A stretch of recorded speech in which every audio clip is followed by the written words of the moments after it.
Don't worry, everybody. Just a power cut. Ray, can you explain?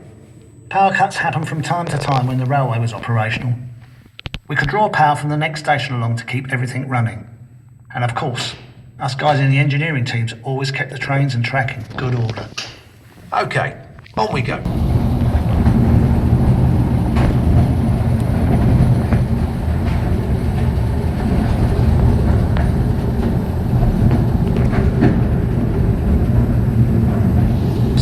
It was sent through the post, so there was a lot of mail to move.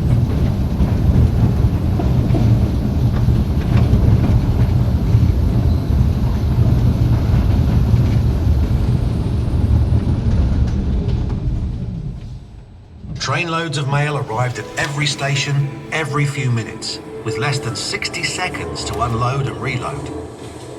Let's follow a few of those letters. This is the Colonel. He's writing to the famous poet W.H. Jordan at the GPO film unit. This is Kathleen. She's keeping in touch with her sweetheart in the Navy.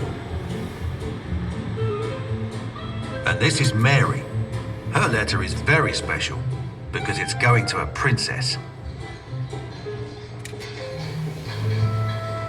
Darling Bert, that Navy is keeping you away from me for far too long, and everyone says a war's coming.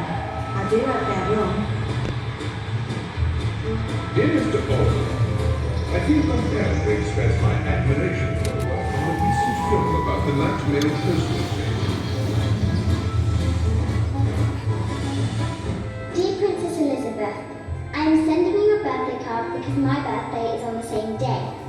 I hope you will enjoy living in Buckingham Palace. I wish my daddy was a king like yours. Does he wear his crown all the time?